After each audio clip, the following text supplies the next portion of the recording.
L-imsieħba soċjali laqgħu b'sodisfazzjon l-inċentivi li ħabbar il-Gvern ftit tal-jiem sabiex jiġbed it-turisti b'mod sigur lejn pajjiżna.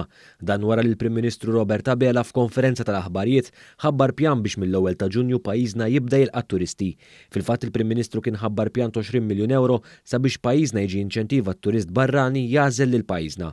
Ftit tal-jiem l-Ministru għat-Turiżmu Clayton Bartolo ħabbar żewġ inċentivi partikolari. Turisti li jibbukjaw direttament f'lukandi Maltin se jingħataw qotja skont l-istilel li tħaddan il-lukanda li ma' qotja se tiġi rdoppjata mill-lukanda stess.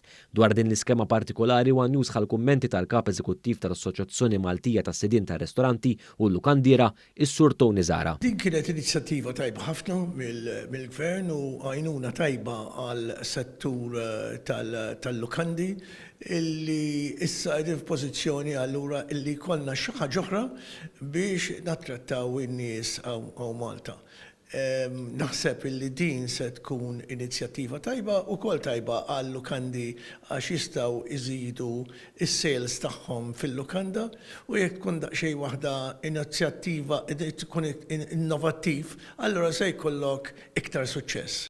Intant, hekk kif il-Gvern ħabbar skemm oħra b'investiment ta' 3 miljun euro li tolqot lill-operaturi tal-ivvjaġġar biex ukoll ħajru lit-turisti jażlu lil pajjiżna bħala id-destinazzjoni tagħhom, One News tkellem ukoll mal-kap eżekuttiv tal-Assoċjazzjoni Awċija għat-Turiżmu is-Sur Joe Muscat u aċċenna fuq l-importanza tar-reklamar ta' pajjiż li laqqam eluf ta' nies. Dik hija miżura importanti ħafna għaliex aħna xorta waħda rridu l-għajnuna tal-operaturi turistiċi sabiex ikomplu jirreklamaw il dawn il-gżejjer, ma ninsewx li dawn l-operaturi turistiċi ilhom fuq sena ma jaħdmu ma ikollhom income, allura kien importanti li nistimulawhom sabiex ikollhom dak l-inċentiv sabiex fil-reklamar tagħhom u fil-promozzjoni tagħhom lill klijenti tagħhom idaħlu wkoll il-Gżejjer Maltin.